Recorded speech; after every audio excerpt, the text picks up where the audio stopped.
today we're going to read Magic House by Crocodile Leonardo da Vinci.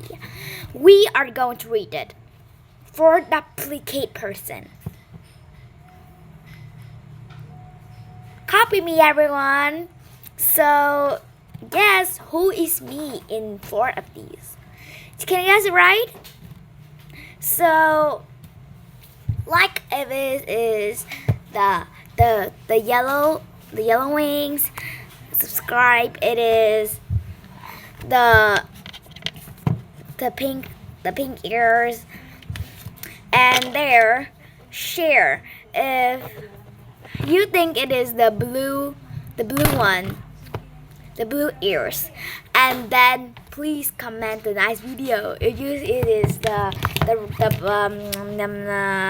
purple wings. Yeah, what do you guess? 1, 2, 3, yeah. So I am the pink ears. Good luck. Subscribe.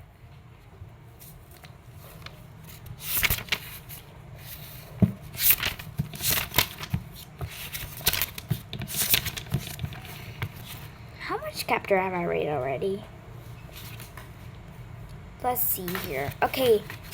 No. Wait a minute. It's going to take forever. Okay, here. Chapter 4, Leonardo the Scientist. Leonardo wondered about everything. He examined rocks and fossils to learn what the world was like long ago. He studied the way water moved and how water pressure could be used to power machines. Leonardo also recorded storms and studied the weather. He wrote about the ways the whirlwind ripped roofs off buildings.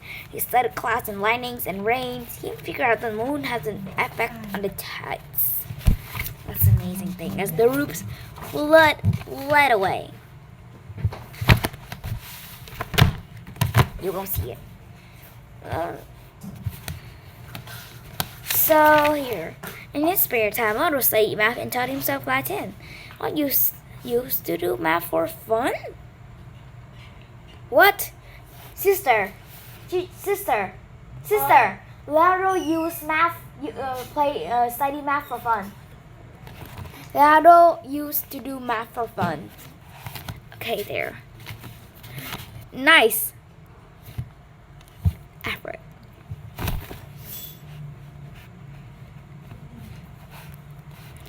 I was real curious about the human body work. I had to know everything about the eyes, the skeleton, and the muscles. I learned how the blood pumped to the body. Leonardo studied human anatomy throughout his life. Leonardo X-rays the machine to see inside the human body during Leonardo's time. Leonardo attended lectures on anatomy at universities and hospitals. The teacher often dissected human bodies during class. Leonardo drew pictures of what he saw in the dissections.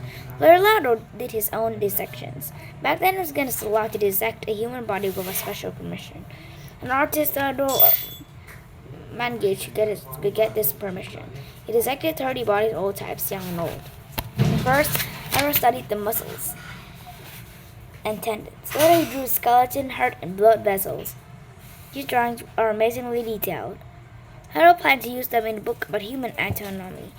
Leonardo gave us some rules for healthy living. Leonardo's rules for good health. Do not eat unless you are hungry. Eat simple and well-cooked food. Have for your anger and stuffy air. Chew well. Stay covered at night. Rest and keep your mind cheerful. Leonardo the botanist. Leonardo often studied nature. Became a good botanist. A botanist is someone who knows all about plants. Leonardo made wonderful drawings of flowers, trees, leaves, and even stalks of grain. His drawings show every detail of the plant. Sometimes Leonardo sketched a plant from several different angles. Only 30 of the beautiful plant studies remain. Fossils. Leonardo knew that mountains in northern Italy had layers of shells and fossils.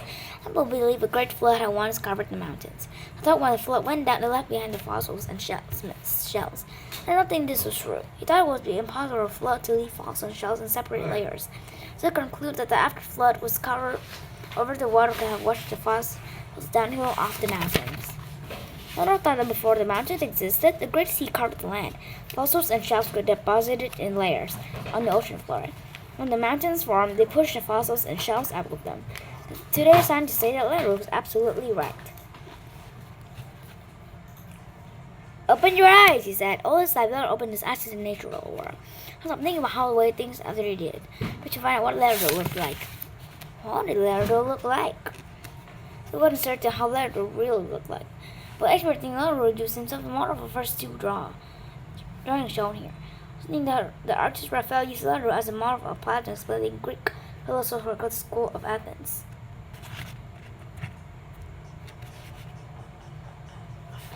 And this one is properly as a self-portrait. And this one is a Vitruvian man. And the School of Athens is Plato. Nice. Number 5, Leonardo the artist. When Leonardo wrote to the Sforza, he said, in painting I can do everything possible to do. Wait a minute.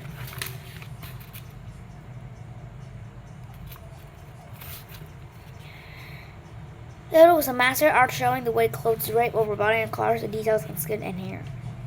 He painted have deep, rich colors. Leonardo worked on new ways to paint. So the things in front of the paintings were closer than those in the background. He used light and dark tones to make the painting seem more natural. Studio in Milan. Leonardo said a studio should be a place for flowers, music, and order. Like Verrocchio, Leonardo had an apprentices. He was said to be a strict teacher. Not allow his apprentices to paint until they were 20 years old. They had to learn to draw first. One of Leonardo's favorite apprentices was nicknamed Salai. He came to study when he was 10. Leonardo was fond of him. Salai was very naughty. His nickname was Little Devil. Leonardo often caught Salai stealing things. So helped to sell the stolen items to buy candy. He was sick of Leonardo for many years. When Leonardo died, he left Salai a small garden, a house, and some famous paintings. The Giant Horse. Leonardo had taught Leonardo how to cast bronze statues. One day, Duke Flora asked Leonardo to design a huge bronze horse, the biggest horse statue in all Italy. The Duke wanted a statue to honor his father. Just like all other horse statues, he drew horses in different poses. At first, Leonardo planned to show the horse straight up his hind leg, but he realized it was impossible. He went directly on his hind legs. Leonardo arranged to build a clay model and a prancing horse. It was 16 feet tall and 24 feet long from nose to tail. Leonardo's great horse was 3 times bigger than a real horse. He was cheered when Leonardo and Bridges had placed the clay statue in front of the Duke's palace at last. Leonardo was making plans to cast the statue in bronze. At the same time, the French invaded Milan. The Duke had used the bronze instead for the horse to make cannons. As soldiers arrived, they used the clay statue for target practice. Leonardo's horse was destroyed. That was so bad and Oh no. The Last Supper. Leonardo was hired to do a painting on the wall of the church. This will be a picture of the last meal that Jesus had with his disciples. The painting called The Last Supper. After Leonardo drew many studios, he and his apprentices began the painting. They used the wall of tempera and oils. The eyewitness that said, Leonardo often arrived early and got right to work. He worked all day without stopping. One time he stayed away for several days to work on the horse. Leonardo often stood with his arm folded, studying the painting. He raised in church, scrambled up the ladder, painted on 2 quick strokes, and left. Then it shows Jesus sitting at the center of the table. His top district on the other side. The colors are soft and his face is full of emotion. And one big problem. The man thought Leonardo used to seal the wall with the artwork. The church was damp. Soon the paint began to flake and fade. In years, had been a lot of damage to the Last Supper. The wall was flooded several times. Once the church was used as a stable. The door was cut into the middle of the painting. The closets came older in the World War II. The bombs exploded nearby and cracked the walls. Leonardo tried hard to restore the Last Supper. The last restoration took 20 years. He'll say the new colors were too bright and the faces looked different. Sadly, you will never see Leonardo's work the way it was.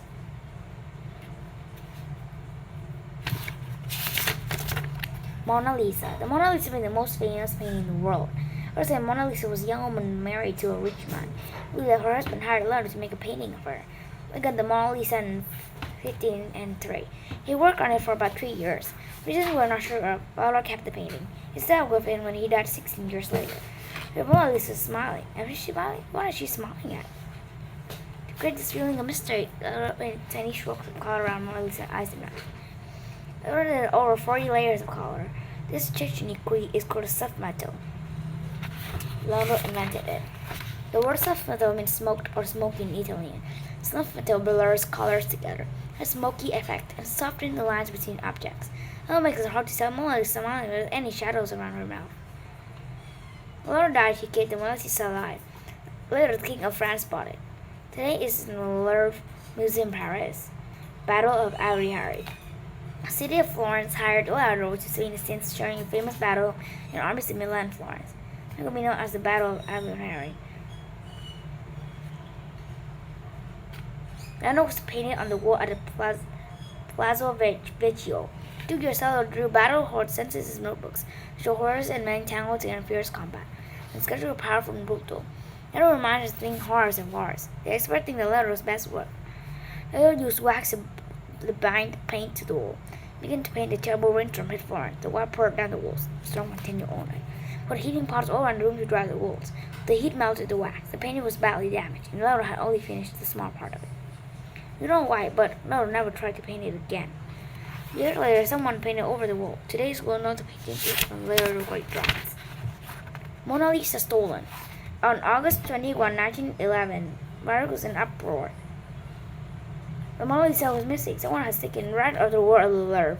60 detectives and 100 policemen all rushed to the museum. The Louvre closed for a week while they searched for clues. Others questioned the guard who was supposed to be watching the painting. He confessed he gone off for 5 minutes to smoke a cigarette. Despite the constant police work, enemy could not be found. Everyone feared the Mona Lisa was lost forever. When the painting turned up in Florence, a thief tried to sell it. Since that time, Mona Lisa has been guarded night and day. It's now protected within a very strong glass case. Chapter 6: Peoples in Leonardo's World. One knew some of the most famous people of today. Some were artists, some were mathematicians, architects, musicians, statesmen, philosophers, and poets. All of them have spirit of resonance and excited about the new ideas and discoveries. Leonardo wrote that people should always be eager to hear the opinions of others, and his friends often got together to talk and exchange ideas. When Leonardo was in Milan, he met Luca Pacioli, who was a famous mathematician who wrote books about math. While studying at university, Leonardo became interested in math and asked Luca to be his teacher. He became such a good friend that Luca moved in with him. Both men fled Milan when the French attacked the city. Isabelle d'Este was another one of Leonardo's friends. Isabelle was a wealthy woman from a royal family. Unlike many other women of her time, she had an excellent education. Isabelle became a true resident, a woman who loved to learn. She was interested in art and was patron for several painters. Like Leonardo, she was also an inventor and good musician. Leonardo did a drawing of her that still exists today. Perhaps the friend Leonardo of was Marco del Torre. He was a young doctor who taught anatomy at the University of Pavia. When Leonardo began to study anatomy, he sat in the Macaroni classes, took notes, and did what he saw at Macaroni dissections. Macaroncio died when he was only 29. Leonardo lost a great teacher and a good friend.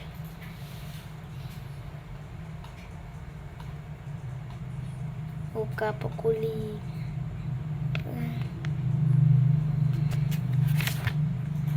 Leon Battista Alberti. Leon Battista Alberti was a famous architect who was much older than Leonardo. He was a poet, musician, philosopher, sculptor, and writer. When he went to Florence, he studied the ideas of Leon Battista Alberti. Alberti thinking greatly influenced Leonardo's ideas about art. Alberti wrote a book about painting. He said all painters should know of mathematics, poetry, and history. Like Leonardo, Alberti loved animals. He trained horses and even wrote a book of his favorite dog.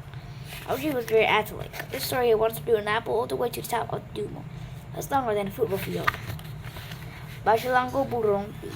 Michelangelo was one of the world's greatest artists. His created incredible paintings, drawings, and sculptures. He was also a skilled architect. Michelangelo's most famous works are the statue and the paintings on the ceiling of Sistine Chapel in Rome.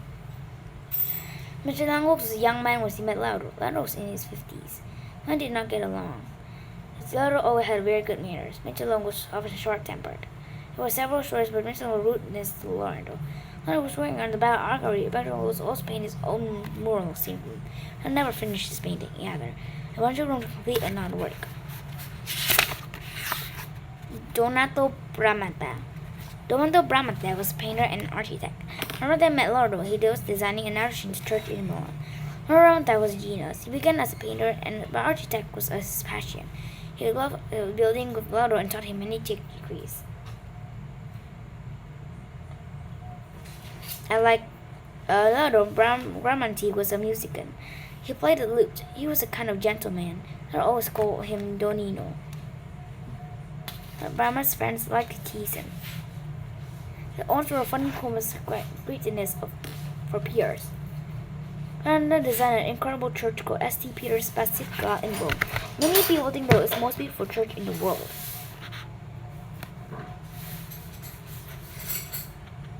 Is it really the most beautiful one? I'm wondering. Bunny ears. Pink, pink, pink. Remember. Raphael. Edward's the greater artists of the Renaissance were Leonardo, Michelangelo, and Raphael. Raphael was the youngest of three. Raphael grew up surrounded by art. His father was a carpenter and he taught his son how to draw and paint. The boy was a natural artist and learned quickly. When he was a teenager, Raphael suddenly began to call him a master.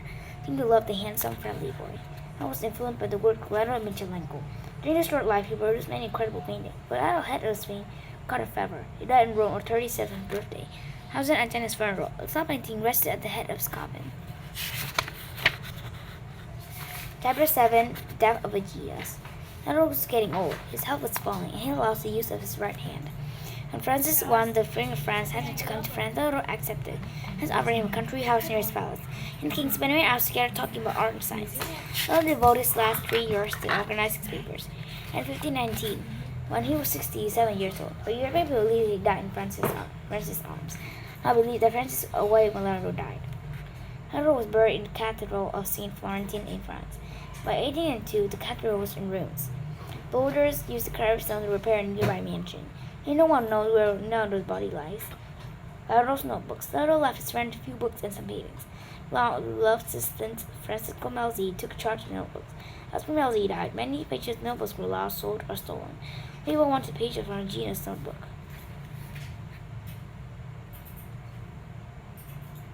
Leonardo's gift. After years passed, many people mainly remembered Leonardo as a painter. They forgot all the things he did. Finally, museums and libraries began to collect what and the notebooks. It took almost 400 years before people were able to study them seriously. When this happened, we realized full genius of Leonardo. His gift as scientist and inventor. He read his doubts in nature and art and architecture, and this that many of Leonardo's ideas were right. Leonardo's work inspires people of all ages. I'm amazed to know that every year 8 million people go to Louvre just to see his favorite painting, the Mona Lisa. King Francis I told that there was never been another man who knew as much as Leonardo da Vinci.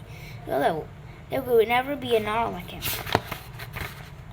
So this is the end of the book today. This is so exciting and something like that. Maybe just got to bye. Yeah. So maybe bye. See you next time.